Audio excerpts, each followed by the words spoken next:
What's up? Okay, guys, so this is going to be a video on playing Fortnite on this latest computer. I just got a laptop. I made a video about opening it up, and this is the ASUS Republic of Gamers, the ROG Zephyrus M15.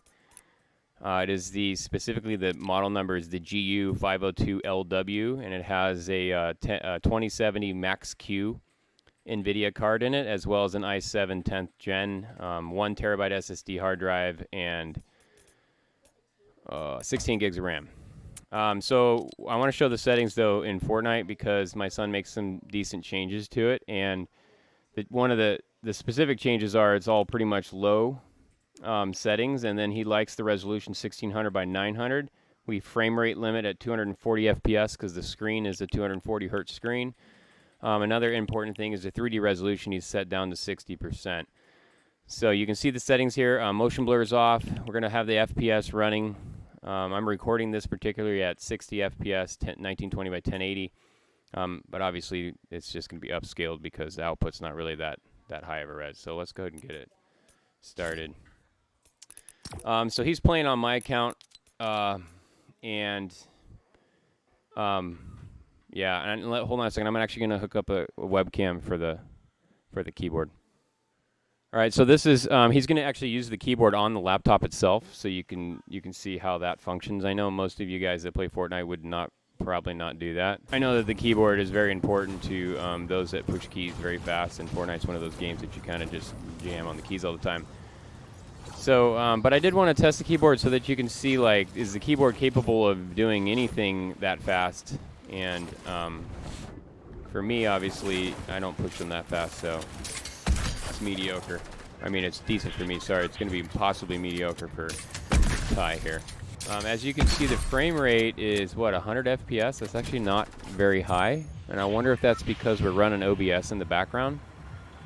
And we're pumping NDI frame rate over to my recording computer. So there is going to be some CPU utilization just from OBS running in the background. I don't have it writing to the disk, which actually made a big difference because when we were playing it with writing to the disk, we were getting below 60 FPS while trying to record the game at the same time as playing the game. So unfortunately, it's not really a true test. You guys are going to see a little bit better frame rates than these, I think, because you wouldn't be running OBS in the background necessarily unless you were trying to stream or something. So I guess from a streamer's perspective, you could see how this laptop might perform because you would be doing something like this for streaming.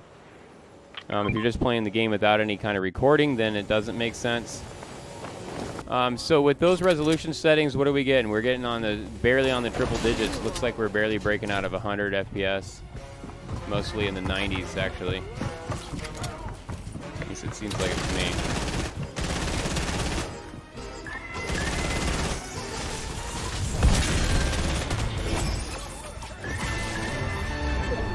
Hey, thanks for leveling up my battle pass.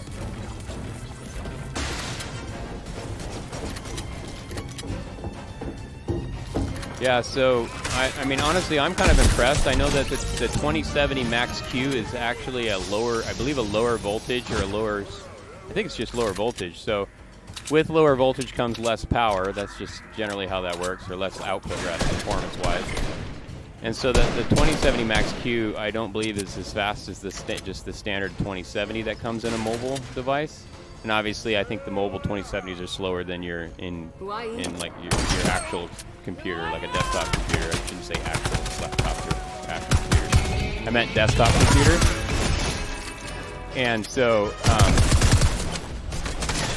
sorry, this is getting super intense here.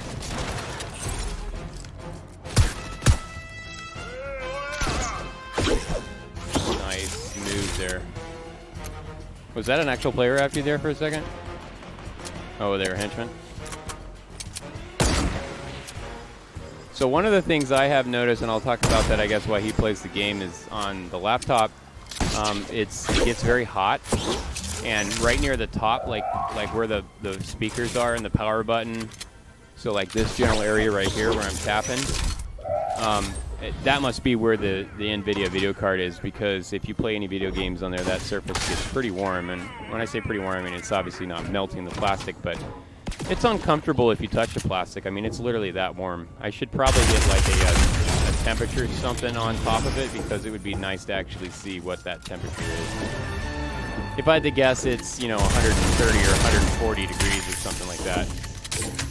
All right, so we're going to switch to a different game mode here. This is a different recording method than what we were using previously. The previous screen, so that I could get the webcam in there and whatnot, was actually using OBS.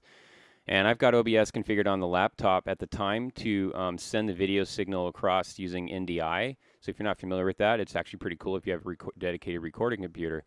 It'll send that video and audio across the network, and then you can record it from an OBS instance elsewhere. So the benefit with doing it that way is that you don't have to utilize disk activity, and you can see some pauses when you use disk activity like that when you're playing the game. So by using NDI, you're not using any disk on the actual computer that's producing the content. With that said, OBS is still using a tremendous amount of CPU cycles. As you can see right now, using NVIDIA's Shadow Play, the built-in graphics card's recording capability, we're getting a pretty consistent 240 FPS on this laptop, which is actually really good. It's considerably faster not using OBS as an example, so you guys can see what the laptop's capable of. Obviously, we want to cap it at 240, really, because the reality is the screen's only 240 hertz, and so you're never going to visibly see more than 240 FPS. That's just literally how hertz works. It's the refresh rate of the screen. So in your scenario, if you had 144 hertz, you really wouldn't want to use anything that produces more than 144 FPS, because you actually won't see it. So one benefit of keeping it at the settings like right around the 144 hertz is that, actually a little bit higher than that, would be that your frame rate maintains 144 all the time, which is really what you want. So in this example, though, we're still doing the 1600 by 900 resolution, and that is 60% 3D res as well. So it's not 1920 by 1080, and it's not rendering all of the pixels, which is how we're able to maintain the 240 FPS. And this is literally how my son plays Fortnite all the time on his gaming computer as well, just to make sure that he maintains those frame rates, especially during the in-game moments when there's a lot of box fighting.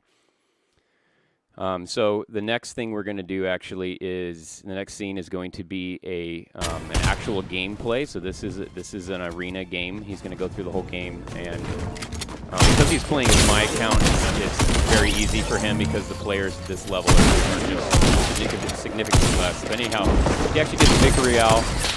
We've cropped all the scenes to just basically to the kill moments, but you can see the frames, the FPS over there are not running 240 anymore. They're doing decent, but same settings as you saw before in creative mode. So this is literally it. So I'll let you guys watch it without me talking. And thanks for watching this video. I'll talk to you later.